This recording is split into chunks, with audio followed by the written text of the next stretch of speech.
Recorded Books presents an unabridged recording of Encyclopedia Brown and the Case of the Secret UFOs by Donald J. Sobol, narrated by Greg Steinbruner, and directed by Angel Morality Dotson. The Case of the Stolen Stamps. To a person passing through, Idaville looked like many seaside towns. It had lovely white beaches, 4 banks, 3 movie theaters, and 2 delicatessens. It was a wonderful place to live and work. Unless you were a crook. No one, grown-up or child, got away with breaking the law in Idaville. The reason for the town's spotless police record was to be found in a red brick house on Rover Avenue. There lived Mr. and Mrs. Brown and their only child, 10-year-old Encyclopedia. Mr. Brown was chief of police. He was always being praised for his work. It seemed no case was too tough for him. In truth, Chief Brown was brave and smart, as were his officers. He knew what to do when a case had him stumped. He went home to dinner. Encyclopedia, the real mastermind behind the war on crime, solved the case at the dinner table, usually before dessert, usually by asking only one question. The chief would have liked to give his son credit. He wanted to shout it from the rooftops or take out a full-page ad in the Idaville News. But even if he did that, what good would it do? Who would believe a 10-year-old boy could outsmart hardened criminals? Besides, Encyclopedia wasn't looking for the extra attention. He was already a little different because only his parents and teachers called him by his real name, Leroy.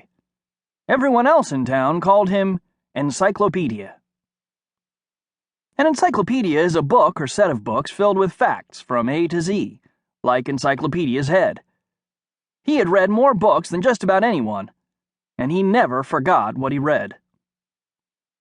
One Tuesday evening at the dinner table, Encyclopedia was finishing his meatloaf.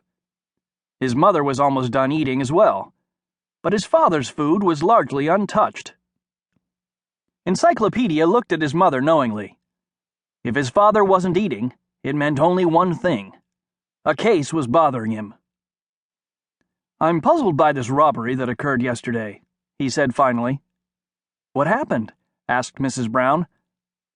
10 stamps were stolen from Terrence's stamp store," Chief Brown replied. "Mr. Terrence says they were collectively worth thousands of dollars." "Was every stamp valuable?" Mrs. Brown asked. Chief Brown checked his notes. Mr. Terrence said the thief knew what he was doing. He didn't just grab what was handy. He took the most valuable stamps that were on display. 3 of them were from Europe and over 100 years old. Then there were 6 American stamps, including 2 that had printing mistakes in them. Not many of those were made. Mr. Terrence says that increases their value a lot. "I wish my mistakes were valuable," said Encyclopedia. "Don't we all?" said Chief Brown.